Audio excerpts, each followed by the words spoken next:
اعوذ باللہ من الشیطان الرجیم بسم اللہ الرحمن الرحیم صلی اللہ علیہ وبارک وسلم۔ میں ہوں حکیم رائے خالد، آپ دیکھ رہے ہیں ہمارا یوٹیوب چینل پر نئے آنے والے ناظرین سے گزارش ہے کہ چینل کو سبسکرائب کریں اور بیل آئیکن کو ضرور پریس کریں تاکہ ہر نئی آنے والی ویڈیو آپ تک پہنچتی رہے۔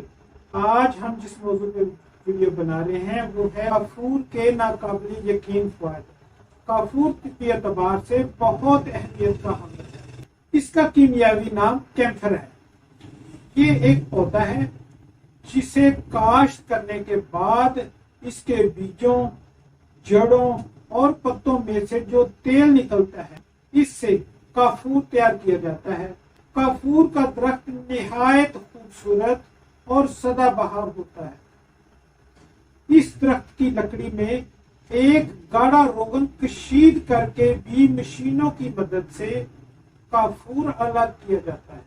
اس کی جڑوں اور تنوں سے نکلنے والا روغن خاص طور پر مفید رہتا ہے کیونکہ اس میں کافور کے علاوہ ایک اور دوائی نکلتی ہے جسے سیفرون کہتے ہیں۔ اپنے کولنگ افیکٹ کے باعث تمام جلدی امراض کے لیے نہایت مفید ہے۔ کافور کو مؤثر جراثیم کش ادویہ کے طور پر جانا جاتا ہے۔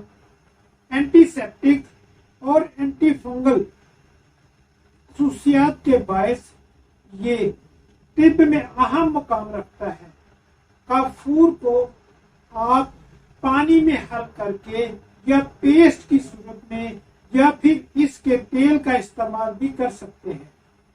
یہ ایک دوا ہے جسے جسم کے اندرونی اور بیرونی مسائل کے حل کے لیے استعمال کیا جاتا ہے۔ کافور کی لکڑی سے نہایت خوبصورت صندوق تیار کیے جاتے ہیں جن میں اگر اونی، ریشمی یا قیمتی کپڑے رکھے جائیں تو ان میں کیڑا نہیں لگتا بلکہ کپڑے بھی خوشبودار ہو جاتے ہیں۔ کافور دماغ کی گرمی دور کر کے طاقت پہنچاتا ہے، معدے کے زخموں کو بھرتا ہے، پیشاب کی جلن کو دور کرتا ہے، ہیضہ اور معدے کے امراض میں نہایت مفید ہے۔ امرت دھارا کافور سے بنایا جاتا ہے۔ کافور اس کا جزو اعظم ہے۔ کافور، 7 پودینہ اور 7 اجوین ہم وزن لے کر تینوں ادویہ کو اگر کسی خالی شیشی میں ڈال کر رکھ دیں تو کچھ گھنٹوں کے بعد تینوں اجزاء خود بخود تیل کی شکل اختیار کر لیں گے۔ اس تیل کو کافی امراض میں استعمال کیا جاتا ہے اور مفید ثابت ہوتا ہے۔ تل کا تیل نیم گرم کر کے کافور شامل کر لیں۔ جب کافور حل ہو جائے تو موسم سرما میں ہونے والے سر درد لگانے سے دور ہو جاتا ہے۔ اس تیل کے سونگھنے سے نکسیر کا خون بند ہو جاتا ہے۔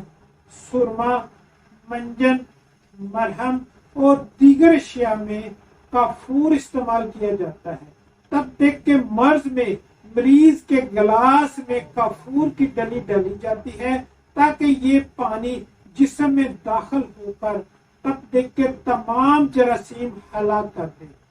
یہ زخموں کی صفائی کر کے انہیں جلد بھر دیتا ہے۔ کلوریل ہائیڈریٹ اور کافور ایک اونس ملا کر شیشی میں رکھ لیں۔ جہاں بچھو یا زہریلا کیڑا کاٹ لے وہاں اس دوا کے 4 قطرے ڈال دیں، آرام آ جائے گا۔ دانت کے درد کی دوا میں کافور شامل ہوتا ہے جس سے درد میں آرام آ جاتا ہے۔ چہرے پر نکلنے والے دانوں کا بہترین علاج ہے جو جلد پر جلن نہیں کرتا، جلن پر ہونے والی خارش اور جلن کو دور کرتا ہے۔ کافور کا پیسٹ لگانے سے ناخنوں کو فنگس سے بچایا جا سکتا ہے۔ پانی میں کافور حل کر کے اگر آپ اس میں اپنے پاؤں بھگو کر دھو لیں تو ایڑیاں پھٹنے سے محفوظ رہتی ہیں۔ فنگل اور بیکٹیریا انفیکشن دور کرنے میں کافور کا استعمال نہایت مفید رہتا ہے۔ کافور کا تیل